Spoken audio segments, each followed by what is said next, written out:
پاکستانی مسیحی کا کتھارسس، تقریباً 11 لاکھ جیتے جاگتے انسانوں کی چوری۔ تحریر اعظم معراج۔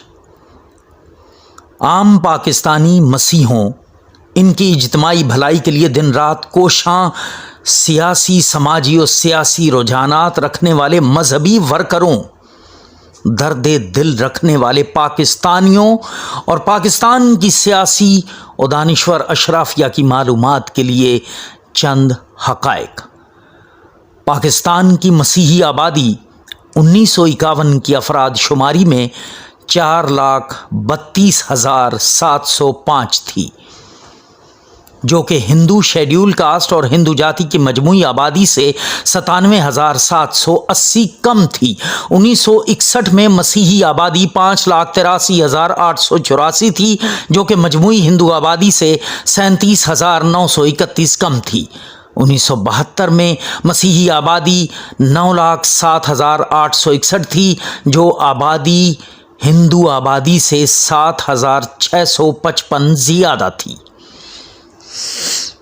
1981 میں مسیحی آبادی 13,10,426 تھی، جو کہ ہندو آبادی سے 34,310 زیادہ تھی۔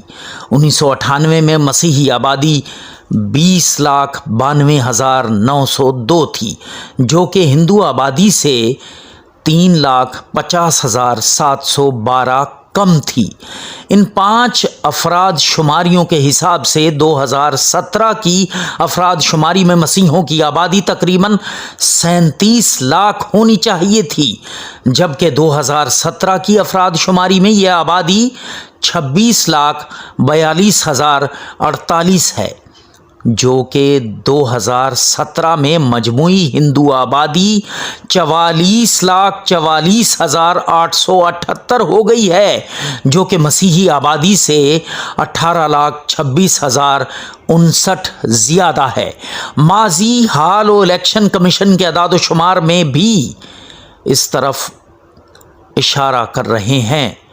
ماضی، حال و الیکشن کمیشن کے اعداد و شمار بھی اس طرف اشارہ کر رہے ہیں کہ وزارت شماریات کے اعداد و شمار سے تقریباً 11 لاکھ مسیحی غائب ہو گئے ہیں، جبکہ 1998 اور 2017 کے درمیان نہ تو کوئی اجتماعی ہجرت ہوئی، نہ ہی کوئی ایسا سانحہ پیش آیا جس سے اتنی آبادی یکلخت کم ہو جائے۔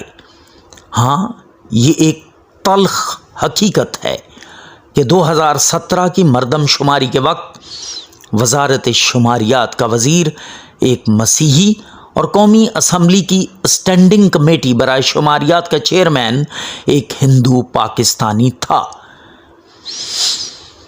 اس سے بھی بڑا المیہ یہ ہے کہ تحریک شناخت کے شعیب سڈل کمیشن کو مسلسل خط لکھنے کے نتیجے میں الیکشن کمیشن اور راولپنڈی کے مسیحی صحافی احسان بخش کی کوششوں سے وزارت شماریات کے ماضی کے اعداد و شمار منظر عام پر آنے کے بعد سے اس سلسلے میں تحریک شناخت کی مسلسل آگاہی مہم کے باوجود مسیحوں کے سیاسی، سماجی اور سیاسی رجحانات رکھنے والے مذہبی ورکروں نے چپ سادھ رکھی ہے۔ پاکستانی مسیحوں، خدا را اپنی اس اجتماعی چوری پر آواز اٹھاؤ، اس واردات کے ذمہ داروں اور اپنے حقوق کے ایوانوں میں پہرے داروں کو احساس دلاؤ کہ تم کیسے محافظ ہو ہمارے حقوق کے، جن کے ہوتے ہوئے ہمارے ہونے کی دلیلیں اور کاغذی ثبوت چوری ہو گئے۔ اور اگر خدا نخواستہ کہیں بقول احمد سلمان کبھی بیعت فروخت کر دی، کبھی فصیلیں فروخت کر دیں، میرے وکیلوں نے میرے ہونے کی سب دلیلیں فروخت کر دیں، وہ اپنے سورج تو کیا جلاتے، میرے چراغوں کو بیچ ڈالا، فرات اپنے بچا کے رکھے، میری سبیلیں فروخت کر دیں۔